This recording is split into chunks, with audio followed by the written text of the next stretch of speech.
주 여하를 막론하고 당 소속 의원이 무리를 일으킨 점에 대해서 국민 여러분께 가슴속 깊이 정중한 사과의 말씀을 올리고자 합니다. 죄송합니다.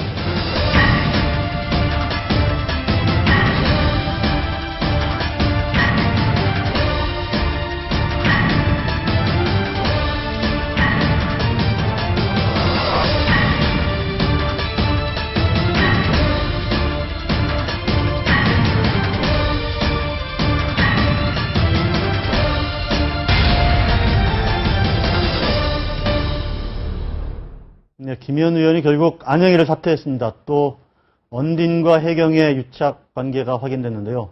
두 번째 시즌에 접어든 세월호 정국 핵심 이슈들을 짚어보겠습니다. 이상희 세명대 석좌교수, 최진영 최단비 변호사 나와 계십니다. 안녕하십니까? 네, 안녕하십니까? 네, 예. 자, 김현 의원 결국 문희상 비대위원장 사퇴를 했고요. 네, 사과를 했고, 사과를 했죠. 네. 그리고 상임위도 바꿨는데 예, 바꿨죠. 외통위로 바꿨어요. 왜 바꿨는지 아십니까? 아니, 당연히 바꿔야죠. 네. 국회 실천윤리 규범 10조에 나와 있습니다. 국회의원의 심의 대상과 직접적 이해관계가 있을 때는 상임위 활동하면 안 되게 되어 있습니다. 그럼 뭐 굳이 그런 법적 국민을, 규범을 이야기하지 않더라도, 네. 뭐, 직접적 이해관계가 있고, 조사 대상인데, 아님이, 상임위 활동을 한다는 게 말이 안 되는 얘기죠. 당연히 나가야죠. 예. 근데 아마 외통위로 바꾼 게 문희상 비대위원장하고 서로 바꾼 것 같아요. 그러니까 그 안에서 상임위 조정하기가 쉽지 않았던 거 아닌가 이런 생각도 좀 들고, 또 하나는 저게 제대로 예. 하려면 말입니다. 외통위로 가서도 안 되고 사실상 사각지대에 내보내둬야 되는 겁니다. 상임위를 네. 중지시키고. 국감이 왜냐하면 내일부터 시작이거든요. 네, 그렇죠. 예. 국감이라 하더라도 공인으로서 중대한 어떤 여론의 질책을 지금 받고 있는 상황 아니겠습니까? 그렇기 네. 때문에 상임위 활동하기보다도 이 사건에 대한 본질이 다 이야기될 때 끝날 때까지는 뭔가 활동에 대한 부분이 제재가 돼야죠. 당 차원에서. 문희상 의원의 사과, 최 변호사 어떻게 보셨어요? 그 비대위 회의 발언 중에 한 것 같아요. 사과 발언을. 네. 짧게. 글쎄요, 저는 이걸 사과라고 받아들여야 될까에 대해서 사실 사과를 하셨다고 해서 제가 찾아봤습니다. 네. 사과보다는 앞에 변론이라고 해야 될까요? 그 부분이 훨씬 길더라고요. 아, 문희상 비대위원장께서 계속 하신 말이 뭡니까? 예. 소재선 의원 중에서 당에 누를 끼치는 사람들이 많다.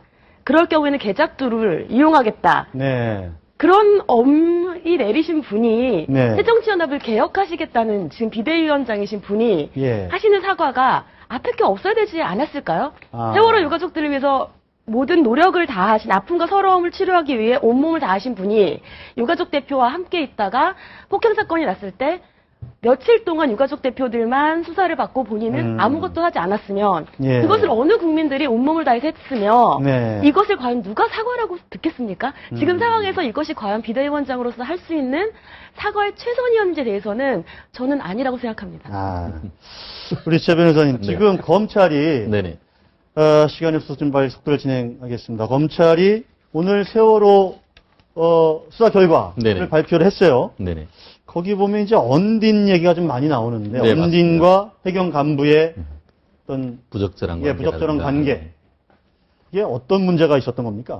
결국 그런 것 같습니다. 지금 이번 거의 최종 수사 결과 발표해 보니까 원인이 무리한 증축이 직접 원인이었다라고 하면서 339명을 입건하고 154명을 구속했는 우리나라 사상 초유의 최대의 어떤 그런 사법 처리가 아닌가 그런 생각이 예. 드는데요.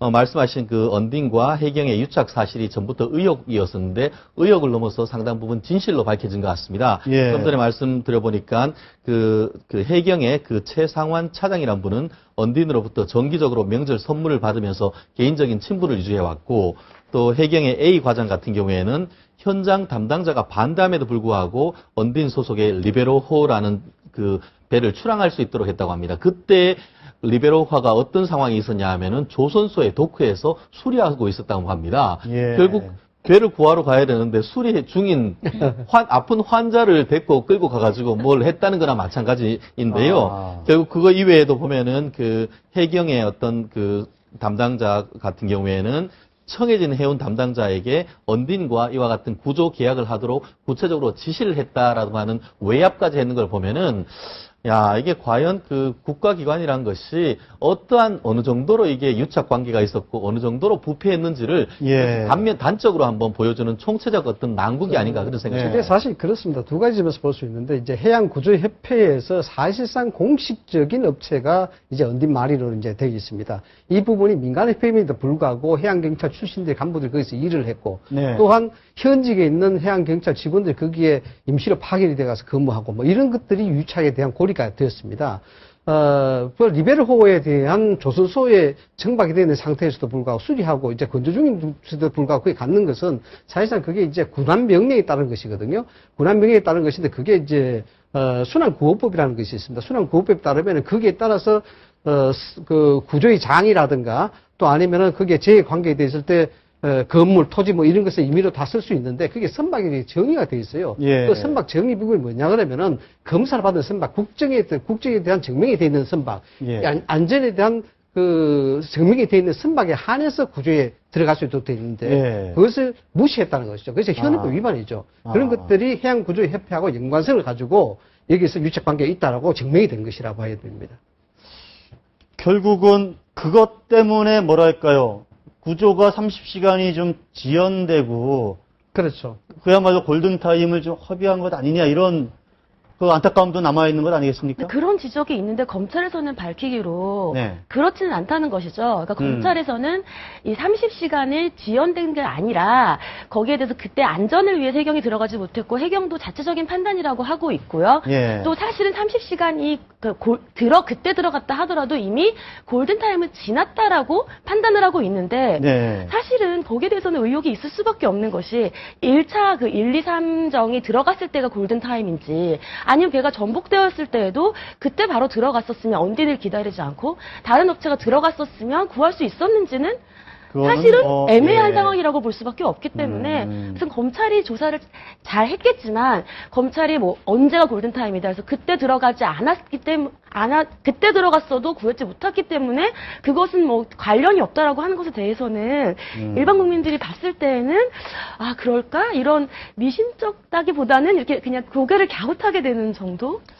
예, 이번 발표에서 또 좀 눈길을 끄는 게, 뭐 하여간 큰 사건이 터질 때마다 우리나라에서는 뭔가 설이 난무를 하는데, 뭐 암초 충돌설, 폭침설, 국정원 개입설, 뭐 엄청 많았잖아요. 그런 네. 것들이 결국은 다 사실이 아니다. 뭐 네. 이렇게 검찰이 발표를 했어요. 네, 맞습니다. 뭐 이게 설들이 난무하다 보니까 우리나라 검경이 설설 기었는데요. 네.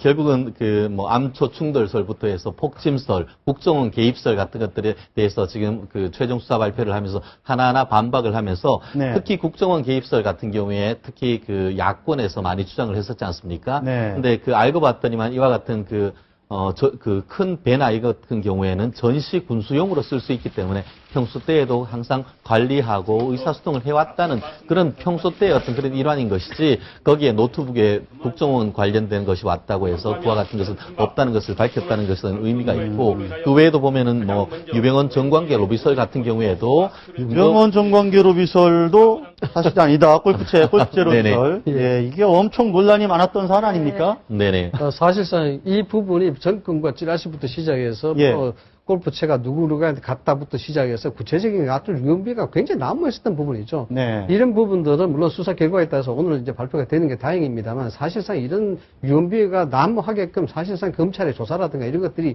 뭔가 모르게 좀 지지부진했다는 그런 책임감도 없지 않아 있다고 봐야 됩니다. 예.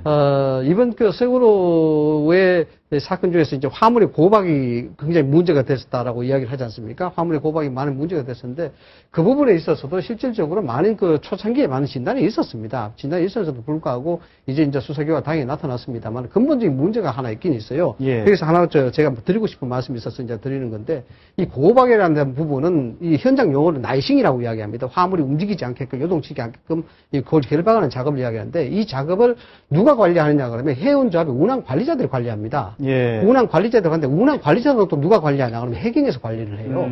그런데 재밌는 것은요. 이 운항 관리자들의 급여를 누가 주냐 그러면은 사실상 연안 여객선 화물주들이 줍니다. 그러니까 선주들이 주는 거죠, 또. 선주들이 주는데 그래서 돌고 도는 거죠, 지금. 돌고 예. 돌기 때문에 이런 근본적인 문제 해결되지 않고서는 여기 사고 원인이 나왔다 하더라도 이 문제가 되는 거죠. 그래서 좀 뭐 계획을 해야 되는데 이런 부분들은 좀 빨리 정부 차원에서 좀 개선이 돼야 될 부분이에요. 정부 차원보다는 어떻게 보면 국회 차원에서 해결돼야 되는 것이죠. 그런데 예. 뭐 거의 뭐 150일간 국회가 공전되다 보니까 돼 있는데 국회의원님들 이번 그 국정감사 제대로 한 다음에 이런 부분 정말 꼭 해결해 그래서 주셔서 사실 국정감사 감사하겠습니다. 이런 게 필요한 거거든요. 이런 네. 부분들을 정확하게 적시를 해줘야 국민들이 이게 근본적인 문제가 뭐냐에 대해서 안다 이거죠. 아울러서 오감열 전 대사, 체코대사, 오늘 경찰이 1년 6개월을 구형한 걸로 이렇게 보도가 됐는데, 1년 6개월이면 어느 정도입니까? 사실 청문이죠. 그게 보면은 사실 아. 오감열 씨 같은 경우에는 구속도 하지 않았지 않습니까? 예. 그게 보면은 친인척이기 때문에 도주 원조죄에 있어가지고 직접 도와준 것만 가지고는 아예 처벌할 수가 없는데 네. 다른 사람한테 이른바 컨트롤 타워로서 지휘 감독을 했다는 것 때문에 네. 이른바 도주 원조를 도와준 교사했는 혐의로 아마 처벌되는 것 같은데요.